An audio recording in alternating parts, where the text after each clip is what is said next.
ভারতীয় ট্যুরিস্ট ভিসার আবেদন শুরু হয়েছে। এ বিষয়ে বিস্তারিত জানাতে রাজধানীর যমুনা ফিউচার পার্কের ভারতীয় ভিসা সেন্টার থেকে যুক্ত হচ্ছেন সহকর্মী মুক্তা মাহমুদ। মুক্তা, ভিসা আবেদন তো শুরু হয়েছে, এ বিষয়ে আপনার কাছে সর্বশেষ কি তথ্য রয়েছে জানাবেন। সঞ্জিদা, আপনি যেটা বলছিলেন যে ভারতের বাংলাদেশিদের জন্য যে ভিসা বন্ধ ছিল, বিশেষ করে পর্যটন ভিসা, সেই পর্যটন ভিসা কিন্তু আমরা দেখেছি যে গেল দিন অর্থাৎ 28 তারিখে কিন্তু সেই আবেদন এখন করতে পারবে। কিন্তু আবেদনের যে বিষয়টি হয়েছে সেটা হচ্ছে যে যারা অনলাইনে আবেদন করেছে কিন্তু তাদের হচ্ছে দিন পেতে বা ধাপে ধাপে কিন্তু এই ভিসাটা দেয়া হবে। সবাইকে যে একসাথে আবেদন করলেই কিন্তু ভিসা পাওয়া যাবে এরকমটা না। কিন্তু এখন যারা এখানে ভিসার জন্য এসেছেন তারা কিন্তু বেশিরভাগে কিন্তু চিকিৎসার জন্য।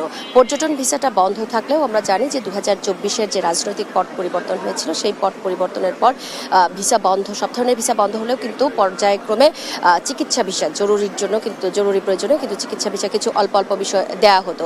আজকে যেটা হয়েছে যে পর্যটন ভিসা কিন্তু আস্তে আস্তে দেখলাম যে সেটাও কিন্তু খুলে দেওয়া হচ্ছে এবং এগুলো ধাপে ধাপে খুলে দেওয়া হচ্ছে এবং এখন যারা আছেন তারা বেশিরভাগই চিকিৎসার জন্য আছেন।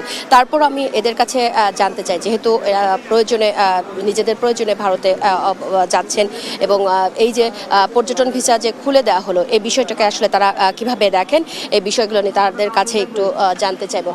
ভাই, একটু আপনার কাছে জানতে চাইবো যে আমরা জানি যে ভারত পর্যটন ভিসাটা বন্ধ করে দিয়েছিল, এখন তো সেই পর্যটন ভিসা খুলে দিয়েছে, এই বিষয়টা আসলে কিভাবে দেখছেন?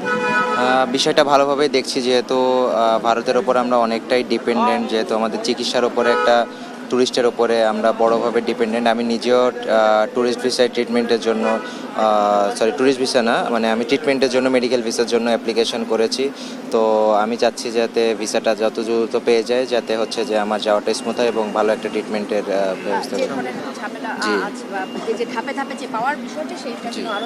জি জি জি জি জি জি। আপনাকে ধন্যবাদ। আপনি যেটা দেখলেন সঞ্জিদা, যে সবার মধ্যে কিন্তু একটা স্বস্তি ফিরেছে, যে অর্থনৈতিকভাবে হোক, চিকিৎসার জন্য হোক, যেভাবেই হোক, যেহেতু প্রতিবেশী দেশের সাথে যোগাযোগের জন্য হোক, সেই জায়গা থেকে কিন্তু সম্পর্কটা একটা উন্নয়নের দিকে যাবে। যেহেতু 24-এর আমি যেটা বলছিলাম যে গেল বছর থেকেই কিন্তু এই প্রতিবেশী দেশের সঙ্গে যে সম্পর্ক, সেই সম্পর্কটা কিন্তু একেবারেই তলানিতে ছিল এবং আস্তে আস্তে যে সম্পর্কের উন্নয়ন হচ্ছে সেটার কিন্তু তারই প্রতিফলন হিসেবে এই পর্যটন ভিসা কিন্তু খুলে দেয়া এবং যারা পর্যটনের জন্য যেতে চান তাদের মধ্যেও কিন্তু স্বস্তি পেয়েছে। এদিকে কিন্তু আমরা কলকাতা থেকেও দেখেছি যে পশ্চিমবঙ্গেও দেখেছি যে কালকে কিন্তু মিষ্টি বিতরণ হয়েছে এই পর্যটন ভিসা খুলে দেওয়ার জন্য। সঞ্জিদা।